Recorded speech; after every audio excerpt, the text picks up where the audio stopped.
Hi, my name is Neeraj. Welcome back to my YouTube channel.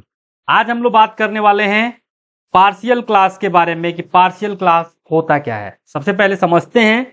In C#, a partial class is single class that is divided into multiple code files, allowing developer to split the definition of a class across multiple files.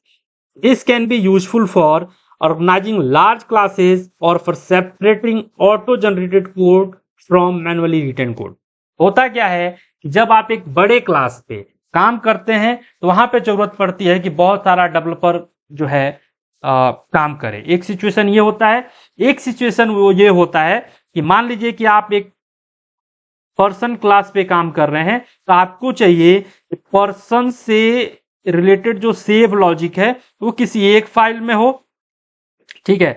Gate logic है वो किसी एक file में हो और कुछ miscellaneous है वो किसी एक फाइल में हो, बट क्लास का नाम पर्सन हो।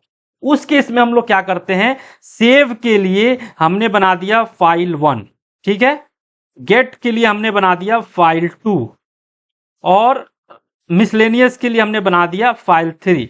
और इसमें हमने क्या किया, तीनों में जो है क्लास नेम जो है पर्सन रख दिया। अब आप कहेंगे कि डुप्लीकेट क्लास नेम नहीं हो सकता, लेकिन जब आप पार्शियल कीवर्ड का यूज करेंगे ना, पार्शियल कीवर्ड का यूज करेंगे तो मल्टीपल जो है फाइल में सेम क्लास नेम हम लोग दे सकते हैं। आपको एग्जांपल दिखाते हैं। मेरे पास एक फाइल 1.cs है जहां पे मैंने लिखा पब्लिक पार्शियल क्लास पर्सन। दूसरा मेरे पास है फाइल 2.cs जहां पे मैंने लिखा पब्लिक पार्शियल क्लास पर्सन। यहाँ पे लास्ट नेम लिखा मैंने, यहाँ पे फर्स्ट नेम लिखा। पार्शियल क्लास क्या होता है, ये partial class is a single class that is divided into multiple code file. Multiple code file का मतलब होता है फाइल जो .cs फाइल होती है वो, राइट। एंड अलाउइंग डेवलपर्स को अलाउ करता है to split the definition of class. जो लॉजिक है, जो डेफिनेशन है, सेव मेथड जो है एक फाइल में रहेगा, get method, get related method की बात कर रहे हैं और सेव रिलेटेड मेथड की बात करते हैं, ये एक फाइल में रहेगा। और मिसलेनियस जो मेथड है वो एक फाइल में होता है, रहेगा, राइट।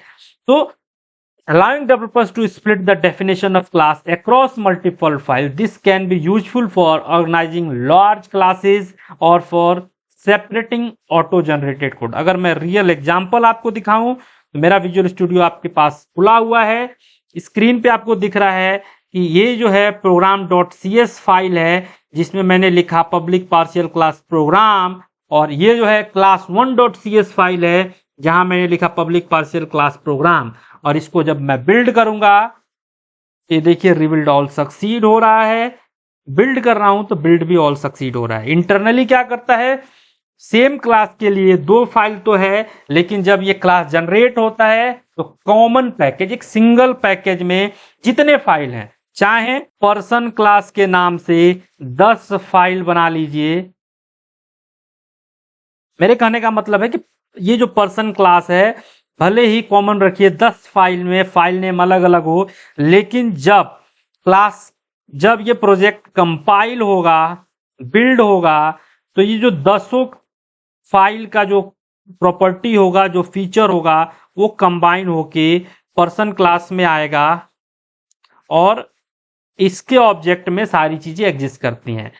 तो पार्शियल क्लास का यूज हम लोग क्यों करते हैं, जब हम लार्ज प्रोजेक्ट पे काम करते हैं और फंक्शनैलिटी को, फीचर्स को, डेफिनेशंस को कैटेगराइज करना होता है, या किसी लार्ज प्रोजेक्ट पे काम करते हैं, सेम क्लास में मल्टीपल डेवलपर्स को काम करना होता है, तो वहां पे हम लोग पार्शियल क्लास का यूज करते हैं। हाँ, आजकल बहुत सारे लाइक TFS, SVN, गिट आ गया है कि सेम क्लास में, सेम फाइल में मल्टीपल डेवलपर्स काम कर सकते हैं, लेकिन पार्शियल क्लास का एक अपना ही फीचर है, जैसे कि डिफरेंट कैटेगरीज, एक ही क्लास है उसके अंदर डिफरेंट फाइल्स बना के जो डेफिनेशन है उसको कैटेगराइज करना है, तो वहां पे हम लोग पार्शियल क्लास का यूज करते हैं। तो मैंने आपको स्क्रीन पे एग्जांपल में भी समझा दिया, विजुअल स्टूडियो में भी दिखा दिया।